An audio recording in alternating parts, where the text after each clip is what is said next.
Philly, manager and star, not on the same page apparently. They're clinging to a wild card spot for now, but lost 7 of 8. What is the Phillies' plan for the deadline?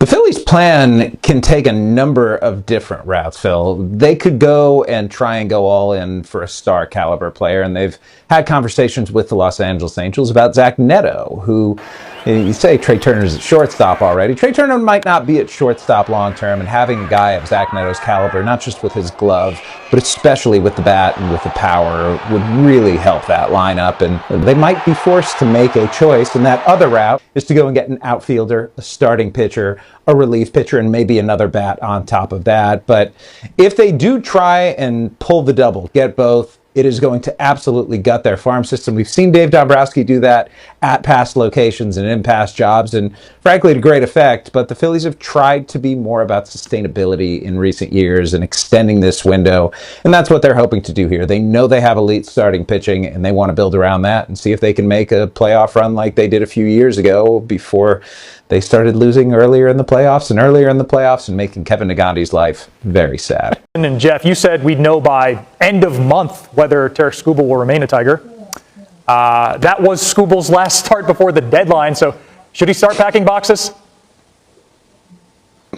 Yeah, Tarik Skubal is going to be traded. The Tigers haven't gone to teams that are interested in him and said as much at this point, but the expectation is that's going to happen within the next day or two. And frankly, everyone has been expecting it. When you see how the Tigers have played recently, and certainly their game Wednesday was a perfect encapsulation of their season, they understood that they needed to go on a really big run in order to have Tarik Skubal stick around, and they didn't do it. They're taking a healthy view of this. They understand that they have a lot of engaged teams right now. Teams that, in particular, are being cited by others as being the biggest threats, though, the Milwaukee Brewers, who have a tremendous farm system, and, of course, Phil, the Los Angeles Dodgers, who are the favorites at this point, and frankly have been since the possibility of Tarik Skubal getting traded first surfaced a couple of months ago. Of the Detroit Lions and Bijan Robinson of the Falcons are sitting out today while they are looking for new contracts. Do we think those are going to come anytime soon? And are they waiting on each other? I think they absolutely play into each other. And my guess would be that Bijan goes first. But again, these things are subject to change. And I think both of them, when they sign their deals, well, Bijan will probably become the highest paid when that deal gets done. And then Gibbs will probably want to be right wherever Bijan is. And let's see how it evolves. But both running backs, who are tremendous players and very important to their teams, they know their value. And I don't know that we're going to see them on a practice field doing very much of anything until those contracts get done. Okay, Jonathan Taylor? That's a good one. You know, we have not heard about him. He said he's going to do stuff. He said he trusts the front office. He said he's going to do stuff. But also... That's why. But it didn't work. That when those deals get done and those guys become the highest paid running backs, to think that Jonathan Taylor is just going to sit by and nothing's going to come up, I don't think that's going to be the case, and we'll see what happens. I imagine at one point look at a leaderboard and go, okay, Scotty Scheffler, I got to hold him off to win here today, which you then did. How do you do it? I think it's just the love of the game. I really enjoy playing golf, and it's something I've always been able to really hone in on. Like you said, I mean, my attention span isn't great either, but for some reason, golf is something I'm really focused on. Okay. What do you mean your attention span is not great either? What do you mean?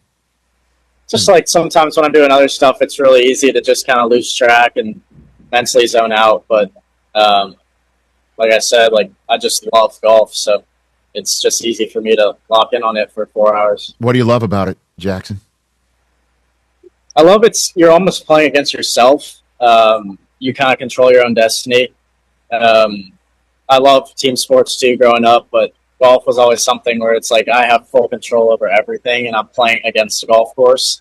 Obviously, you're playing against other competitors, but at the end of the day, it's like, what can you go shoot? And how much work can you put in to get to that point? Stephen A., you were on the air when this news broke. You've had a few hours to let it sink in, and a couple decades of writing experience in Philly. How do you feel about LeBron James, the Sixer? Well, it was shocking to say the least, because I always thought that, the love and affection that he obviously has for Cleveland and Cleveland has for him, because that's home, is not something he would dangle in their face and then go to another Eastern Conference team. That was just my belief. So I was shocked by the decision for him to go to Philadelphia, but I can't knock it. It's clearly a great move on his part. When you consider the fact that Tyrese Maxey, VJ Edgecombe, and Jaylen Brown is on the same team, that's your backcourt for years to come. That is set. Joel Embiid obviously is problematic because of his injury history, but you're talking about a guy like LeBron James, although 41 years of age, or approaching 42, entering his 24th season in the NBA. This is a man that played 4 or 5 positions for the Los Angeles Lakers last season. He spent some time playing the center spot. So at 6'9", 260, in the event that Joel Embiid can't go, you never know if they needed LeBron to do something like that he could do that. Plus, obviously, he's natural at a 4, natural as a 3. He's a basketball savant. He's a leader. He's a 4-time champion. And the last time he was in the Eastern Conference, he went to 8 straight NBA Finals. That's what we have to remember about LeBron James. So considering this roster, considering the fact that it's a 43-year drought by the city of brotherly love since they last won an NBA championship, knowing what's at stake, he's going to be in that bubble. It's going to be electric in the city of Philadelphia. I spoke to Charles Barkley earlier today. I spoke to Allen Iverson earlier today. Both of them are excited that he's in Philadelphia. They know what that city is about, what it can be about when they've got a potential winner on their hands. And make no mistake about it, the Philadelphia 76ers are one of the top 2 teams, if not the top team in the Eastern Conference right now, with a lot of people believing that the Philadelphia 76ers is going to be in the finals in June. Looking at this roster, though, it's absurd. And the lineup, you got a big 4, plus the guy who just finished 3rd in Rookie of the Year. Stephen A., when you look at this lineup, who is under the most pressure for this to work and work well? I believe it's LeBron James. Make no mistake about it. I mean, Jaylen Brown is an MVP candidate who just finished averaging 28.7 points per game. Tyrese Maxey as the 4th leading scorer in the league. Tyrese Maxey was the 5th leading scorer in the league, averaging 28.3. VJ Edgecombe was a rookie, a top 3 rookie in the NBA, giving you about 16 a night with elements or moments of the spectacular. Joel Embiid is perpetually injured, so the bottom line is what pressure is going to be on him. The pressure is going to be on him to stay healthy, and no doctor on the planet has been able to figure that out, even in the age of technology. So there's a limited amount of pressure when it comes to him because it involves health as opposed to his game. But it's LeBron James because he's the basketball savant, because he's the leader, because he's the champion 4 times over, a league MVP 4 times over, because he's Mr. Box Office, because he's a big reason why people are going to be walking through the turnstiles. Not to mention the fact that if he can give you anything close to what you've seen him do over the past 22 years, that the Philadelphia 76ers, even without a healthy Joel Embiid,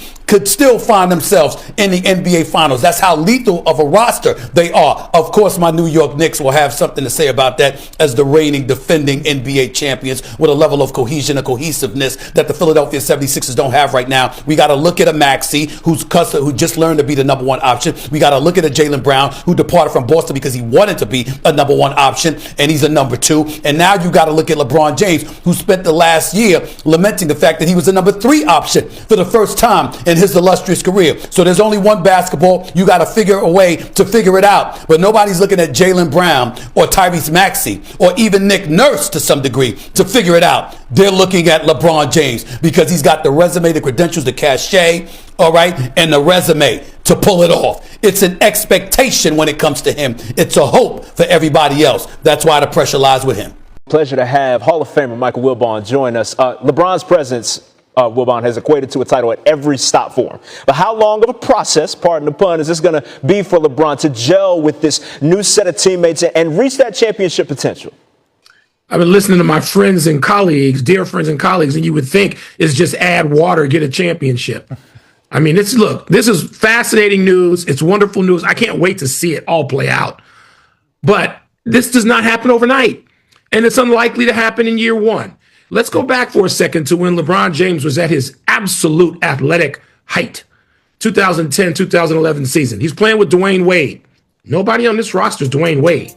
He's playing with Chris Bosh. Those guys played, all 3 of them, 76 games or more that season, and they did not win the championship. It took a year. Now, this roster this is incredible. Again, we all want to watch it. We can't wait to opening night. Wish we could fast forward. Joel Embiid in his last 3 years, I won't take the order of games, but it's like 38, 19, and 39. If Joel Embiid is not out there for 50-plus games and all the playoffs, they're not winning anything. So they're going to need Joel Embiid. LeBron knows that. He knows how difficult. Winning a championship is hard. And we've seen one of the handful of greatest players of all time with great teammates. And, it took a little time, and it's going to take some time in Philadelphia. They got the right people, the roster. They've got Nick Nurse, as I'm glad has been said, who wears the championship ring. But the notion that they're going to roll the ball out on the floor and the Sixers are going to be better than the Knicks and be better than Oklahoma City and be better than San Antonio is dumb. It's not paying attention to the reality and the history of professional basketball. Yeah, and to your point, the defending champ Knicks are the favorites to win the East right about now. Sixers are behind them by just a bit. But look, they're not the only two teams that are worth the conversation in the East overall. So how do you see that conference playing out? Trevor, it's interesting with the conference. I was just sitting here jotting